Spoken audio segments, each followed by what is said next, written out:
जंतु विज्ञान विभाग ने जाना कोरोना से लड़ने के लिए शरीर कितना है मजबूत। कुलपति स्वास्थ्य सुरक्षा अभियान का हुआ आगाज। आधुनिक मशीनों शरीर की 3 स्तरीय जांच। मेरठ कुलपति स्वास्थ्य सुरक्षा अभियान का गुरुवार को आगाज हो गया। चौधरी चरण सिंह विश्वविद्यालय के माननीय कुलपति प्रोफेसर नरेंद्र कुमार तनेजा ने इस अभियान की शुरुआत की।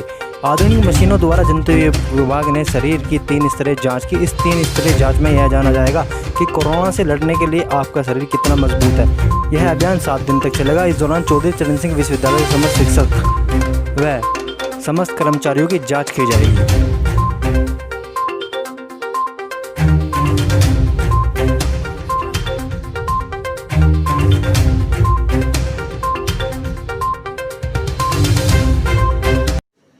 मेरा नाम नीलू जैन गुप्ता है और मैं यहाँ पर प्रोफेसर और विभागाध्यक्ष जंतु विज्ञान विभाग से हूँ।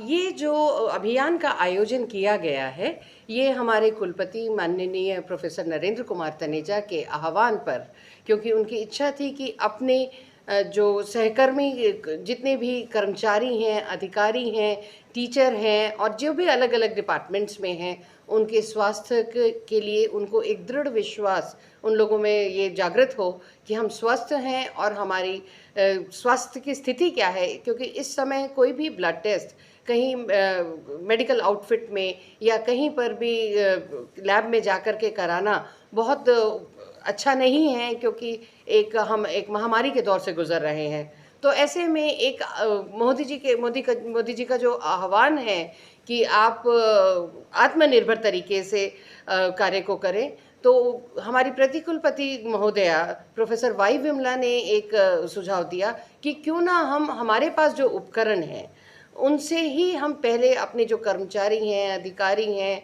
और जितने भी लोग यहाँ पर आते हैं, क्योंकि सबका स्वास्थ्य ही सही स्वास्थ्य होगा, किसी एक को हम इग्नोर नहीं कर सकते। तो हमने एक ऐसी प्रणाली बनाई जंतु विज्ञान विभाग में, क्योंकि अभी हाल ही में कुछ ऐसे बहुत ही आधुनिक उपकरण हैं जो आजकल बहुत सारी बड़ी लैब्स में भी नहीं मिल पाते हैं। बहुत महंगे तो नहीं हैं लेकिन परम आधुनिक हैं। क्योंकि मैं हेल्थ पर ही काम करती हूँ तो इसलिए मैंने ये हेल्थ इक्विपमेंट्स मंगाए थे।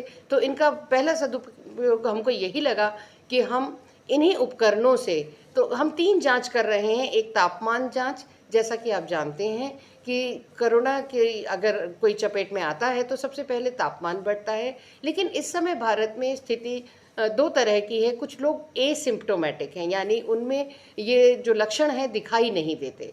तो इसलिए तापमान के बाद हम दूसरी चीज़ करते हैं SpO2 जिसको हम कहते हैं, ऑक्सीजन सैचुरेशन। और ऑक्सीजन सैचुरेशन अगर आपका सही है तो आप ये जान सकते हैं कि आपके फेफड़े स्वस्थ हैं और सही से कार्य कर रहे हैं। वैसे तो ऑक्सीजन सैचुरेशन की मशीन कोई बड़ी मशीन नहीं है, लेकिन फिर भी हर कर्मचारी तक और ख़ास तौर पे हमारे हर चतुर्थ और तृतीय श्रेणी के कर्मी तक ये बात जा पाए, तो इसके लिए हमने ये अभियान शुरू किया है। इसके अलावा ये अभियान जो आपने शुरू किया है, इससे पहले कहीं और शुरू किया गया है या यहीं? बिल्कुल नहीं, आप ये समझ लीजिए पूरे उत्तर प्रदेश में ये पहली ऐसी प्रक्रिया है। और चूँकि हमारे पास इस समय काफ़ी लोग प्रगतिशील विचार के हैं, तो दिल्ली में भी मुझे लगता है इस प्रकार के इन 3 टेस्ट को मिला करके, क्योंकि जैसा कि मैंने कहा कि एक बहुत ही आधुनिक मशीन है जो कि WBC टेस्ट आपको 5 ही मिनट में रिजल्ट दे देती है। और ये विदेशी मशीन है, हालांकि यूरोपीय मशीन है, स्वीडिश है। तो आपको एम्स वगैरह में तो ये मिल जाएगी, लेकिन साधारणतया प्रोफेशनल लैब्स में भी आजकल एलाइजा ही चलती है और दूसरे टेस्ट चलते हैं। तो उसके चलते ये उपकरण वहाँ मौजूद नहीं है।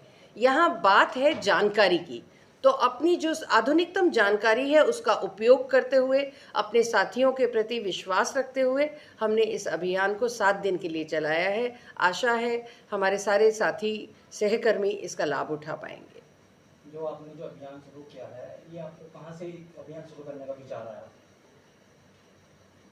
लॉकडाउन से पहले ही एक इच्छा थी कि अगर हेल्थ पे काम करना है, मैं बहुत साल से हेल्थ पे काम करती हूँ, मेरा 30 वर्ष का अनुभव है रिसर्च का, और एम्स और अन्य मेडिकल कॉलेजेस में मैं लेक्चर वगैरह देने जाती हूँ। तो हमेशा मुझे यही लगता है कि यूनिवर्सिटी सेटअप में वो लोग जो जुड़े हैं हेल्थ से लेकिन क्लिनिशियन नहीं हैं, और क्योंकि उनकी जो रुचि होती है वो रिसर्च के आधार पर होती है, तो काफ़ी गहन होती है, काफ़ी गहराई तक होती है।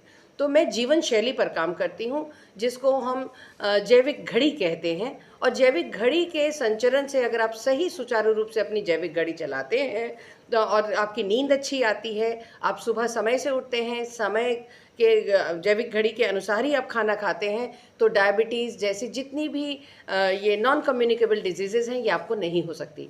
तो ये एक प्रेरणा थी कि अपने साथियों के साथ ही, और कोविड पैंडेमिक में जब हमारे काफ़ी साथी अपनी स्वेच्छा से आ करके काम में सहयोग दे रहे हैं, तो उनके प्रति लगा कि ये काम तो करना ही चाहिए। और कुलपति महोदय ने इसको सहर्ष लिया और बहुत ज़्यादा इसमें प्रेरणा दी।